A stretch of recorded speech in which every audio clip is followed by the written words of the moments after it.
grāmata Visi dodas prom ir par kā piederēšanu, nepiederēšanu, atstumtību.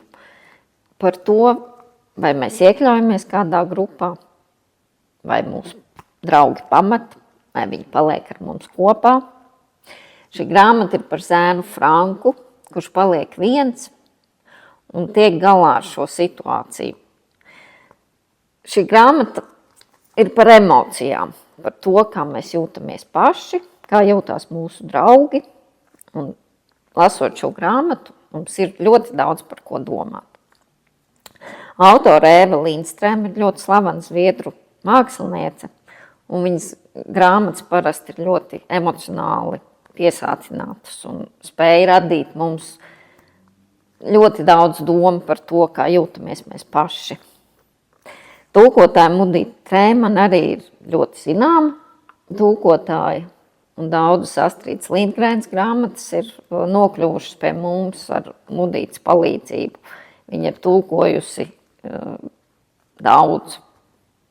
Redzam, ka visi dodas prom, bet Franks paliek viens. Franks ir viens, bet Titijai, Pallem un Milanam iet superīgi. Tur viņi atkal ir. Cik gan superīgi viņiem var iet. Tā jau vienmēr ir. Tad, kad ir vairāk bariņām, visiem iet superīgi, bet tas, kurš viens, kļūst mazliet bēdīgs un dodas uz mājām. Franks arī viens pats dodas uz savām mājām. Un tur viņš raud tieši katlā. Tā viņš sāk vārīt savu asaru biezeni. Viņš ieber apmēram 400 gramu cukura, rūpīgi samaisa un gaida, lai uzvārās. Un tad viņš to pamaisa un vēl paraud, un biezens jau ir pārāk biezs kļuvis un ļoti, ļoti karsts. Tāpēc viņš atver logu, lai biezens atdziest.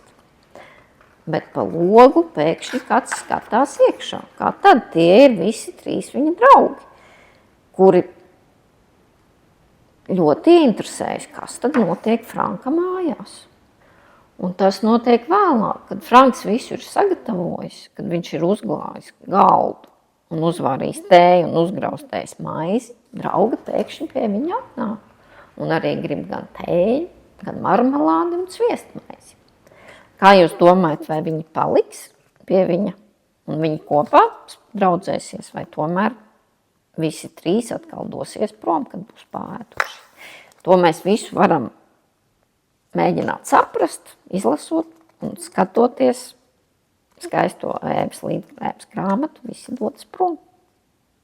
Tā, mēs esam tagad pie emociju galda, kurā mums būs tāpat kā Frankam jāmēģina saprast, kā mēs šodien jūtamies, un vai tās mūsu emocijas ir priecīgas vai bēdīgas, vai mums gribas raudāt vai smieties.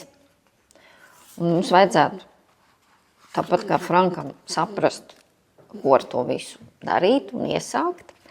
Mēs šodien uzvārīsim emociju marmelādi. Franks no savām asarām ievārīja un aicināja savus draugus mieloties. Bet mēs šodien uzvārīsim ievārījumu no dažādām emocijām.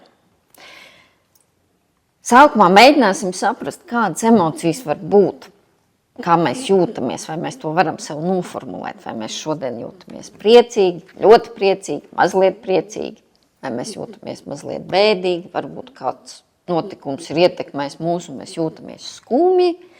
Tāpēc mēs to visu uzzīmēsim, saliksim kopā bļodā un uzvārīsim emociju marmelādi un kļūsim priecīgi. Sākumā mums ir vajadzīga lapa un kādi apaļi priekšmeti dažādi, lai mēs varētu uzzīmēt ogas, no kā mēs vārīsim ievārījumu. Ievārījumu var vārīt no zemenēm, no avenēm, no ķiršiem, no āboliem, kas kuram labāk garšo. Un arī svarīgi ir, ko patīk katram zīmēt.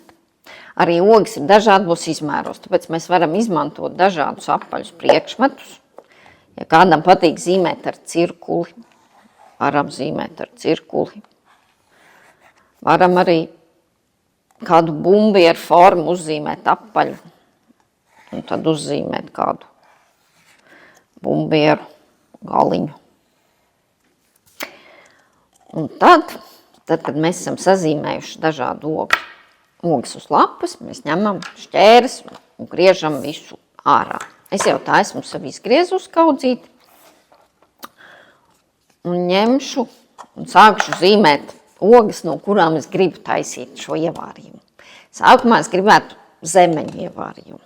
Man pašreiz ļoti garšo zemenes, tagad ir īstais laiks, lai lasītu un ēstu zemenes un vārītu ievārījumu vai zemeņu marmelādi. Un tad vienā pusē mēs zīmējam šīs ogas, kas mums garšo un ko mēs gribētu savārīt. Tamā pusē zemenes un otrā pusē uzzīmēsim šīs sajūtas, emocijas, kā mēs tagad jūtamies. Vienu es zīmēšu, ka es esmu priecīga,